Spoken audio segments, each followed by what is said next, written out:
Tequila. Estou a falar esta música porque foi que os meus colegas acabaram de beber um shot, que é uma tradição que já temos há quase 5 anos. Para cada Explica episódio. muita coisa. Não é? Sim. Um shot de Ai meu Deus! O que é que queres dizer com isto, Tiago? O que é que queres dizer com isto? Isto hoje é grave. Missão. Como é que estavas a adivinhar? Estavas a adivinhar. Neste dia, ou por estes dias, já falaremos disso mais adiante, no ano 79 da nossa era, morria em Estábia. Estábia. Estábia ele. Um bocadinho Estábia. nublado. lá. Estábia vive. Estábia. Mas depois. E depois morreu. Isto fica no Golfo de Nápoles aos 55 anos. Ui, estava ainda muito Mas longe. nessa altura. Era o equivalente a ter hoje 550. Falo do militar e naturalista romano Plínio o Velho. Naturalmente. Com Não era 55 naturista, anos. atenção. Não, naturalista. Já também era. Se Não, calhar nos naquele bens tempo romanos. dava tudo nu. Tudo descascaducho. Oi. Descascaducho. Descascado. É uma Cilindrado, falta de é respeito mesmo, pela tudo. história que é uma coisa. Tudo cilindrado, graças a Deus. Aqui não há ninguém. Nem o Plínio o Velho. Ele não nasceu o velho e também não morreu velho, tinha 55 anos. Chamava-se ele Gaius Plinius Secundus. Isto porque já tinha havido o Primus. Primeiros ainda é melhores. Melhores. O primeiro, se calhar o pai. Ele nasceu no ano 23 em como? Em quê? Como? Tal e qual. Ah, como? Também fica lá perto desta, também no Golfo, ou Baía de Nápoles. Isto ficava no Império Romano. Ele foi um importantíssimo militar naval e também filósofo e naturalista. A sua obra mais importante chama-se História Natural e os romanos fizeram isto muito. Nós já falámos aqui também a propósito de outras obras deste género, que é juntar todo o conhecimento anterior e juntá-lo numa obra. Isto é uma enciclopédia em 10 volumes, portanto já no esquema influenciou muito as enciclopédias que vieram depois e, sobretudo, já ter índice, já ter bibliografia. Portanto, foi um marco grande. Ela chegou-nos praticamente inteira e reúne tudo aquilo que se sabia. Este nome História Natural leva ao engano, porque no fundo tinha também matemática, quase todas as áreas do saber. E isto é muito interessante para nós, porque não só era o saber daquele tempo, como reunia tudo o que está para trás. Agora ficam a saber que não é nada disto que eu vos vou falar. Que é que enciclopédia, que é que ele enfia os 10 volumes da enciclopédia todos dentro do corpo, porque o que eu vou falar é Gravíssimo. outra coisa. E vocês também enfiam cada um 5 Gravíssimo. para não terem corroborado isto. Em vez de dizer, disseste gravíssimo. Eu então disse enfias só tu. gravíssimo. Sim, Também disseste chocado. Não, gravíssimo. eu não disse nada. pronto. Ele Só fiquei vai, chocado com as vou tocar à declarações. banda. Ele nasceu, então enfiou Emanuel, que é para não se estar a riar na cabine. Nasceu, como eu já disse, em Como, no auge do Império Romano. Toda esta região, a Baía de Nápoles, já tinha sido grega. Aliás, antes de ser conquistada pelos romanos, não havia muito tempo que tinha sido conquistada, 100 anos mais ou menos. E os gregos lá tinham construído as suas cidades à volta da Baía. Uma delas, a Cidade Nova, em Neápolis, que é de onde vem a palavra Nápoles. É verdade. Neópolis, ok. E ficam a saber outra coisa. Na que tinha sido antiga, portanto, aquela vai substituir outra e a outra passa-se a chamar Paleópolis. Paleo, antiga. Sempre a aprendermos. Sempre. Bom, mas havia outras cidades também. Claro, o que é hoje Nápoles era talvez a mais importante, mas havia outras. Herculano, que se tinha transformado numa rica estância de férias, cheia das vilazinhas, vinham os senadores e as pessoas importantes de Roma, tinham lá as suas casas de férias, de um modelo que nós hoje quase não reconheceríamos hoje. Às vezes as pessoas mais ricas ficavam, o imperador até também, em Herculano e noutros sítios, ficavam ali, tinham as suas vilas, a corte ia-se, não é corte, não se chama a corte, mas os outros políticos iam para estar junto do imperador e muitos deles tinham o que nós hoje chamaríamos iates e ficavam, não tinham casa, mas ficavam a passar aquelas férias ali. É muito interessante, como hoje em dia. Outras das cidades, e pronto, e os anões depois lá andavam com as bandejas de coca na cabeça. Sim, isso claro, é uma coisa de isso todos os Vila, tempos. Sim, isso nunca mudou. Não. E Desde o universal. Paleolítico Sim, superior. claro. Até o inferior. Sobretudo no inferior. Opa. Muito engraçado. Outra vibrante cidade desta Baía, Pompeia, que é uma cidade que tinha entre 10 a 20 mil habitantes e era famosa pelas suas lutas de gladiadores. Tinha não vou-lhe chamar Coliseu, porque esse é o de Roma, mas era um bocadinho uma arena anterior até ao Coliseu. Tinha o seu fórum, onde se vendia os produtos todos é uma região muito rica, agrícola, e sobretudo da bountifulness como é que isto vocês dizem isto em português? Da abundância que vinha dos campos incríveis do Monte Vesúvio que lá ficava ao pé. Dava-te tudo. Vinhas, crack, Tudo. Era um shopping. Era um fórum muito shopping. completo, com as lojas todas. Tudo. Tudo. Oh, linda, não sei o quê, é muito caro, olha o carapau, não sei o quê. O carapau também dava muito nas árvores lá no Monte Vesúvio. E depois havia tudo o que tem uma cidade romana. Por que eu fizeste falsete? Havia tudo o que tem uma cidade romana. Será que agora percebi que era sempre assim. Vou tentar outra vez. Cada vez Tudo o diz que havia cidade numa romana. cidade romana. Pois é. Isto é gravíssimo. Isso é um problema. Os templos, as vilas, as lojas, as casas das pessoas comuns, porque viviam lá entre 10 mil e 20 mil pessoas. Toda esta paz vai para o galheiro num dia do ano 79. Há quem diga, vão encontrar citado 24 de agosto, há quem diga que foi em outubro. Eu escolhi este dia quase ao calhas para lembrá-lo, até porque em agosto não estamos cá e o Plínio merece ter o seu certeza. próprio dia. Ainda para mais o Plínio Velho. O velho, o Opa, novo. Mas o novo também vamos falar dele É? aqui. Vamos, sim senhor. Logo de manhã, eram mais ou menos umas 8 da manhã, começa a haver pequenos tremores de terra. E as pessoas disseram assim: ai, Foi de ontem, ainda restos da vida de ontem. pode-se dizer se acabarem em uso, também não se pode dizer. Não. Caraças. Graças. Caraços. Pode-se dizer mais palavrões se acabarmos em uso? Não vamos tentar-se. Tanta graça. Mas não vamos fazer.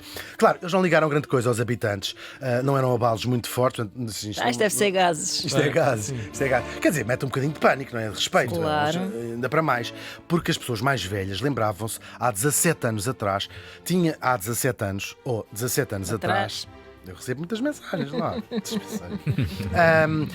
Claro, lembravam-se de um terrível terremoto que tinha de facto destruído toda a cidade. E portanto começaram a dizer: olha, que isto também começou assim, isto começa sempre assim, é um não sei o quê, um beijinho ali, um beijinho acolá, e isto depois dá mau resultado.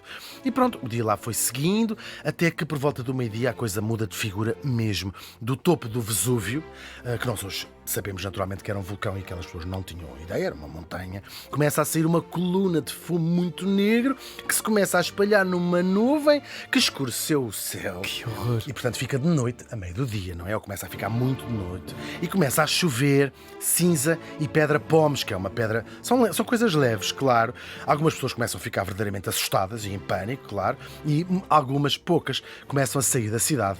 Só que tu vês aquilo, é um bocadinho... Às vezes estes desastres ou são muito repentinos, ou mesmo aqueles que não são muito repentinos, tu ficas sempre a pensar: bem, agora não vou deixar a minha casa e as minhas coisas, não sabes isto o que vai fazer. passar. Claro. Nem sabes fazer leitura daquele fenómeno, não, Não, é? Não estás Não, preparado. caso- E bem, que é isto? nessa altura então não estavam decididamente, nem sequer sabiam que era um vulcão, portanto. Claro. Pois não, e aquilo geograficamente também não era fácil fugir Claro. dali, tem que ser de barco, etc. Uma data de claro. coisas. E foram ficando. Claro, pronto, lá, nem a cinza nem a pedra pómez são coisas pesadas, que não magoam. Só que começou a chover cada vez com mais intensidade e há outro problema: elas acumulam-se, não é? As ruas começam a ficar cheias daquilo, os telhados também, alguns telhados começam a cair, portanto começa-se a ficar mesmo em pânico. E pronto, e algumas coisas eram mais pesadas e morreram também pessoas na rua. A intensidade vai crescendo, até que se percebe finalmente que era tarde demais para sair de Pompeia. As pessoas começaram-se a refugiar onde podiam, com os seus filhos, com as suas coisas, com os seus animais, com tudo, em casas, alguns no telhado, sem saberem muito bem para onde é que se haviam de enfiar. Não se via nada, entretanto, quanto mais se adensava aquela nuvem, ficou de noite, completamente de noite, até que o Vesúvio finalmente rebentou com um estrondo inacreditável que nunca ninguém tinha ouvido nada daquilo e também não ficou para contar. O topo da montanha desaparece e não foi uma erupção daquelas que nós vemos às vezes com lava que fica Lenta, pedra, particularmente lenta. como formou os Açores, por exemplo. Sim. Fica uma coisa, fica pedra, fica rocha. Era uma espécie de massa desta pedra pómez misturada com a cinza, portanto, era uma massa, se quiserem, mais quase uma papa, não é? Assim, uma coisa E expelida numa uma velocidade. velocidade incrível. Assim, uma enxurrada. Ali não é? 33 km no ar, tem ideia disto? 33 km no ar. E depois começa a cair aquilo tudo em cima e vem também por baixo da montanha. A força da explosão terá sido equivalente a 100 mil bombas atómicas iguais às que foram lançadas sobre Hiroshima e Nagasaki. Muito bem. É para quebrar também o. Sim, sim, isto está pesado. Nagasaki. Eu estava quase a chorar. Agora estragaram tudo. Agora dá risa. Agora. Quebrei. Ficou tudo mergulhado no escuro, como eu já disse, e era o fim de Pompeia. E de Herculano também apanhou com aquilo tudo. Esta massa cobriu tudo e ninguém teve tempo sequer de reagir. Aliás, toda a gente provavelmente já estaria morta com estes fumos tóxicos, mesmo antes de chegar esta massa. A única coisa que iluminava a noite, onde já ninguém lá estava, eram os incêndios pelo monte abaixo, por causa das temperaturas daquilo tudo. Do outro lado da baía, houve muita gente que assistiu horrorizada àquele desastre sem conseguir fazer rigorosamente nada, e eles perceberam, não pode haver sobreviventes. Contato visual, portanto. Claro, sim, viam aquilo tudo, ou embarques, ou isto, estavam a ver o que estava ali a acontecer nas cidades mais próximas. Não é verdade que ninguém tenha tentado socorrer estas pessoas. Houve um homem, na verdade, um dos homens mais famosos e eminentes do Império, que tentou salvar os habitantes de Pompeia. É precisamente o nosso morto, Plínio Velho. Ele era líder militar, também era um almirante, e a sua frota estava estacionada ali perto, e ele sabia que era um perigo. Toda a gente lhe disse, não, isto é uma loucura, não podemos lá ir.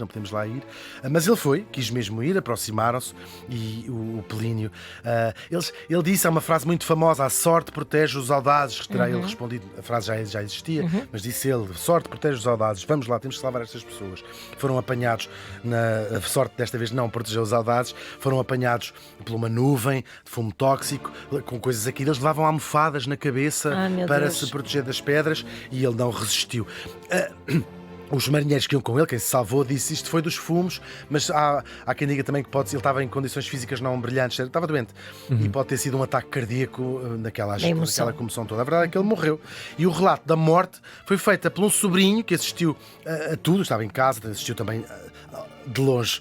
Gaio, que depois mudou o seu nome em homenagem ao tio e que nós conhecemos como Plínio o Novo, um dos grandes intelectuais romanos. Ele escreveu muitas cartas, o Plínio Novo. Escrevia cartas ao imperador, escrevia cartas a toda a gente.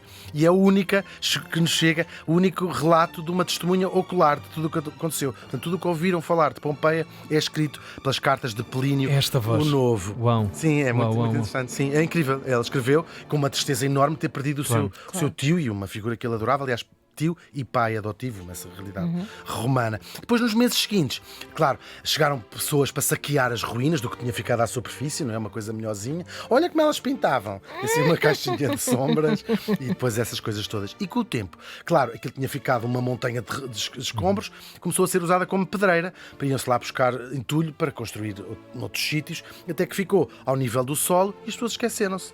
Claro, a história de Pompeia era conhecida, mas ninguém se lembrava já onde é que aquilo era, se era ali, se era claro. Ninguém sabia onde é que era, e durante séculos, quase 1500 anos, ninguém sabia onde era Pompeia.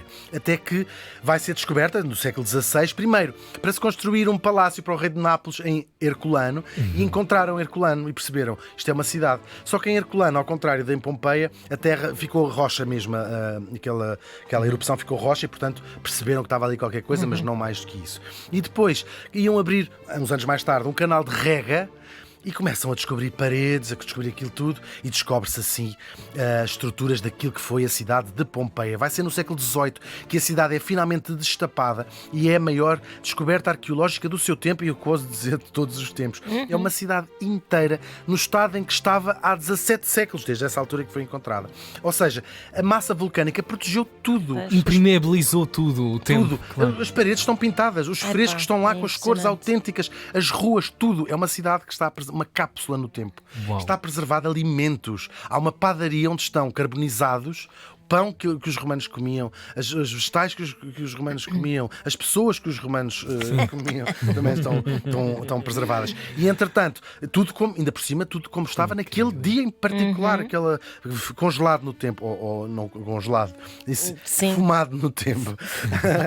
Depois, visitar a Pompeia tornou-se uma sensação entre os aristocratas europeus na sua Grand Tour, que já falámos aqui. Os aristocratas davam assim uma volta pelo mundo clássico e toda a gente lá ia, e muitos deles levaram recordações para os seus palácios. Está aí muita coisa de Pompeia espalhada por Inglaterra, por França e por o caraças. Até que, no século XVIII, um responsável pelas escavações, um tipo chamado Giuseppe Fiorelli, teve uma ideia brilhante, porque eles iam descobrindo umas coisas, iam escavando, mas havia uma espécie de bolhas, havia assim uns buracos aqui e ali, e nas casas, nisto e naquilo, porque eles iam tirando aquilo que podiam, não é? Claro. E ele disse assim: vamos meter aqui gesso para ver o que é que está aqui dentro. Quando a gente tirar o gesso, percebe-se que forma era esta. E essa forma eram as pessoas que tinham morrido tal e qual no momento em que estavam. Hoje existem perto de 100 desses bonecos de gesso. Portanto, não são as pessoas, ou seja, o corpo depois decompôs-se todo, só que formou a forma de si próprio. São pessoas tal e qual como a tragédia as apanhou. Claro, ainda faltava fazer muita coisa. Mais recentemente, os arqueólogos, se quiserem investigar, investiguem. Começaram a interessar-se não só pelos palácios, os templos e o fórum, mas pelas ruas e as ruelas onde vivia o povo, as casas das pessoas. E o que se descobriu é incrível. As paredes de Pompeia estavam, que eram provavelmente tradição, era seguramente tradição no Império Romano, cheias de grafites e coisas escritas. E está escrito de tudo, desde o anúncio da taberna, desde um anúncio de uma mulher viúva que alugava quartos numa pensão. O ar-condicionado mata as pessoas. Insultos mesmo. O não sei quem é corno. Tudo isto. Uau. Frases pornográficas de um famoso bordel. Hoje em dia é a atração principal de quem visita Pompeia, com desenhos pornográficos, com a dizer a casa da Kikas, os etcães. Domus Josephus Canis. É maravilhoso. Campanhas políticas. Sabemos quem ia naquela noite, os gladiadores que iam se defrontar, porque está anunciado o preço dos bilhetes, tudo. E muita coisa igual à nossa. O ar-condicionado mata as pessoas, a minha avó é porca. É incrível. Isto estava lá tudo exatamente como eles viviam. Nós sabemos um nominho ali, um nominho aqui, e as ruínas de Pompeia são, como já dissemos aqui, uma verdadeira cápsula do tempo, uma janela para saber como viviam de facto os romanos, sem ser aquela coisa que nos chega da literatura, que é sempre enviesada, claro. Sabemos não só os imperadores, não só os aristocratas, mas também as pessoas comuns que lá estavam nas suas vidas, a cozer pão, como aqui contámos, a passear o cão, ou essa imagem tão triste que já vimos, penso que todos, de uma mãe que tenta proteger o seu bebê, tirando um ou outro, quase tudo gente de quem não sabemos sequer o nome. Para a história ficou sobretudo da sua vítima mais famosa, que, ironicamente, foi a única pessoa que tentou salvar as outras. O Plínio o Velho morreu há 1944 anos.